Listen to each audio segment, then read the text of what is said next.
Hello and welcome to Sonyabeonit's channel. Today I'm going to show you how to make an almond pound cake using the Betty Crocker Super Moist Cake Mix. You're going to need two different types of box cake mix. You're going to need this golden vanilla. You're going to need a box of the French vanilla. You're going to need some butter, imitation butter extract, some almond, pure almond extract, a half a cup of vegetable oil, 4 eggs, and I'm sorry it looks this way. I always take the veins off the egg, so that's why it looks this way, but this is 4 eggs. You're going to need some sour cream of your choice, which I use this Daisy. This is the sour cream that I use. I just made a cake, so you're going to need some sour cream. And you're going to need anywhere from a 1/3 cup of water to a 1/2 cup of water. Let's get started. First thing you want to do is go ahead and take out your French vanilla box cake mix, and you're going to use the entire package of that cake mix in your bowl. Pour it into your bowl.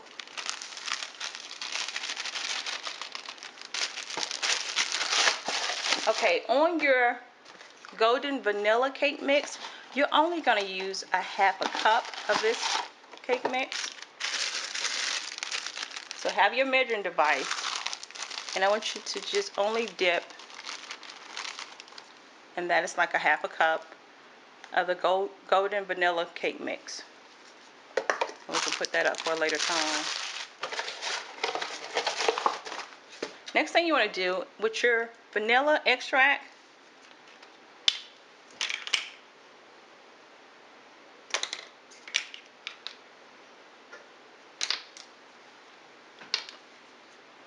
I want you to use wait, 1 second. On your butter extract, I want you to use 2 teaspoons. There's a difference between the teaspoon and the tablespoon. 2 teaspoons of your butter flavor extract. That's 1. And that's 2. On your almond extract,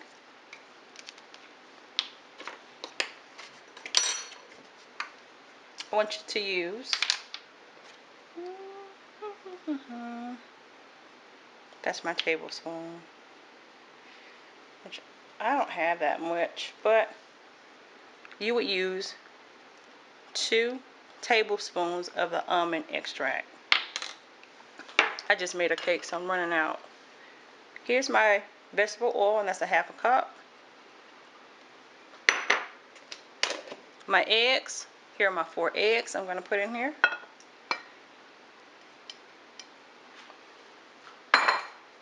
And now for my sour cream. I'm just going to dip from it.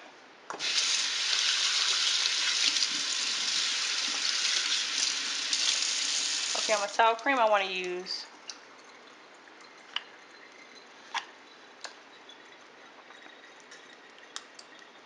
I'm going to go for a whole cup of sour cream.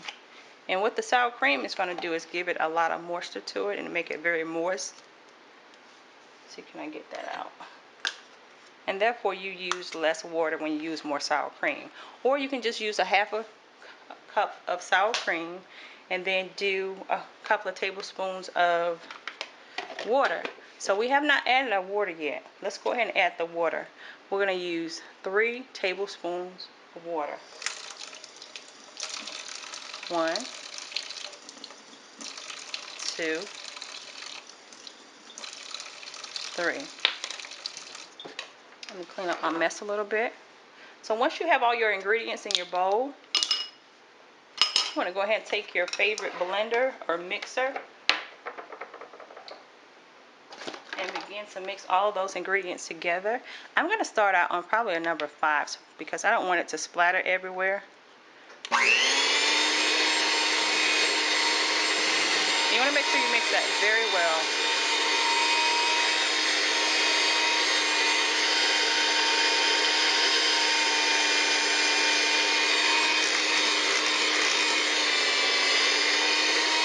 turn the dial up to a number 8 or a 10.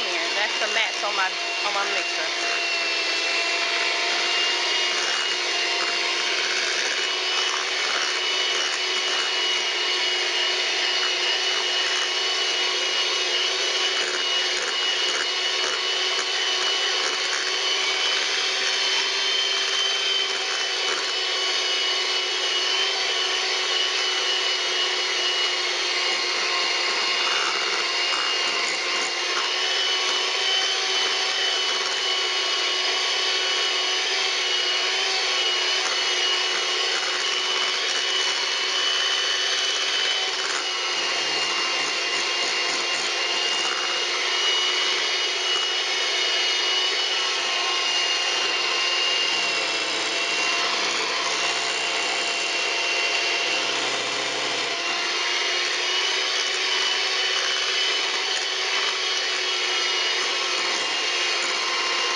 Okay, we're gonna go ahead and turn that off. Now I did mix this for I did mix that for quite a long time, and that's because I want to make sure all my ingredients are thoroughly mixed together, because I don't want to bite into a cake and that taste more eggs or more of the flavor extract or more of the sour cream. You want to make sure that everything is blended nicely together. Now what you want to do also, the cake pan that I'm going to use, I will be using a bunnet.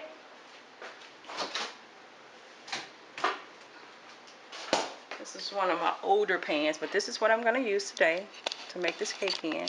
And this is one of my older bunnet pans, and right now I've coated my pan with some of this Baker's Joy. And it takes all the extra work out of spraying it with the butter and then trying to shift the flour to make sure that your cake don't stick. This is the best thing you can buy. And what I tend to do is spray my pan, coat it very well, even the funnel. I coat the funnel very well around the sides, and I will place this in my freezer while I'm making my cake. Another thing you want to make sure that you do is turn on your oven at a temperature of 350. A lot of people tend to go wrong when they follow the direction on the back of the box of the oven temperature, but keep in mind that everyone's oven is not going to heat up at the same temperature. So to be safe, I would advise you to heat your oven up on I would advise you to heat your oven on 350 degrees. Now, since my oven has already been preheated at a temperature of 350, I've just taken my bunnet out of the freezer. I'm going to go ahead and try to evenly pour all of my cake mix inside this bunnet. But if it doesn't turn out that way, guess what? We can make it work. So you would just go around it and just let it come out by itself. It's going to do its own thing in a sense. Sometimes you're not going to be able to get everything in here without it spilling over once it starts to bake, which is fine. So that's all that I have left over. Not a big deal. And this is how your cake should look in your bunnet, or whatever cake. Now if you're using one of the taller bunnet cake pans, you could have poured all of that inside there, but I don't want to take a chance of it spilling over into the oven. So we're going to go ahead and pop this in the oven on a temperature of 350, which has already been preset, and we're going to allow it to cook for 40 to 45 minutes. Okay, in my oven, as you can see, I already have one cake baking. I'm going to go ahead and pop the second cake in the oven. Okay, as you can see, I have my oven set, the timer on for 40 to 45 minutes. And we're going to allow that to cook, but I'm still going to check on it to make sure that it's rising right and everything is going good with the temperature of the cooking, because like I said, 350 is normally what I bake all my cakes on to ensure for the perfect cake. Okay, as you can see, that cake came out to be perfect. Look at that. And this is the first almond. That is my first almond pound cake I made for today. Okay, let's go ahead and check on the second almond pound cake. Remember, if you're going to have to check on your cake manually, take your time and open in the oven. Okay, that is about ready. On my timer, it says 5 minutes. I'm going to take it out before that 5 minutes because it's really done. Okay, so here's the finished product of one of the almond pound cakes that I made earlier. I'm going to glaze it just a little bit, just to give a little of a great appearance to it, or just to give a little bit more flavor into it. And I'm going to place it on this pan that I purchased from Publix. It's a serving platter. I'm going to cut it up and serve it on that. And what I'll be using, just a little bit of this Betty Crocker vanilla frosting. Excuse this, I bought this because it was cheap, like 50 cents or so. But I'm going to use about that much. And it's not that much. It's really probably about 2 tablespoons. And then I'm going to add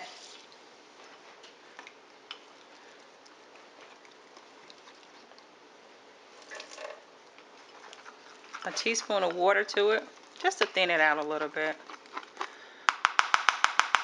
Mix that up very well in my bowl. Just to thin it out. You don't have to put anything on your cake. You can serve it just like that, like it came out of the oven. Clean up my mess.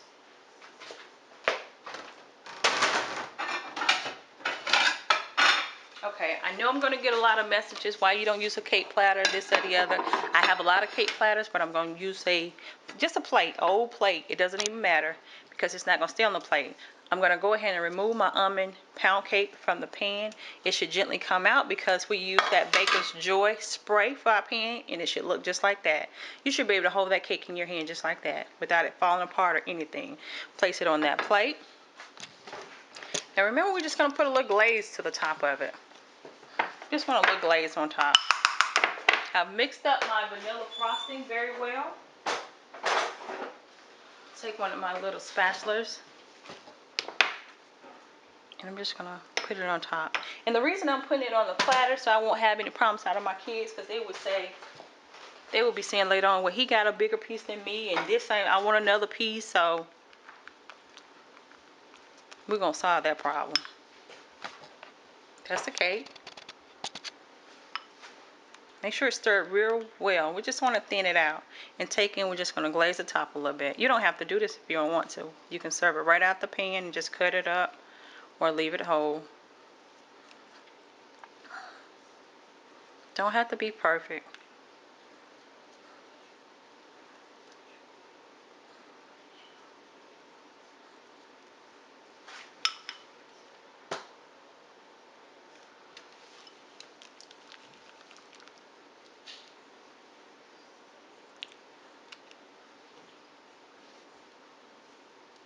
I just got to think about putting glazes on top of.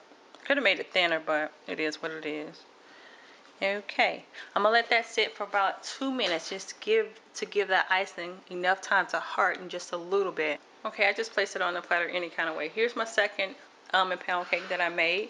I'm just gonna sprinkle a little bit of the confection sugar on top, and that's it. I'm not gonna put no glaze or anything on it, or you can serve it just like this.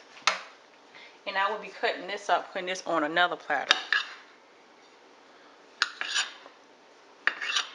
Cut this one kind of thin because I told you my kids. This will be good with some ice cream. Let's look at the inside. Bam! There it is. That is another almond pound cake that I made. This is not going to have anything on it. Let's see, can we get some of this cake on this platter somewhere?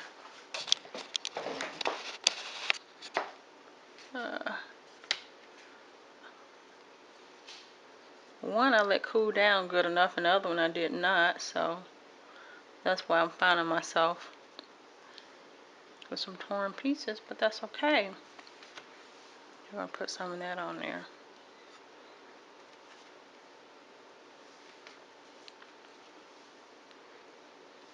May have to hide the rest of it, y'all, because they're going to eat it up. Okay, not the best of arrangement, but you get the idea. This is very simple.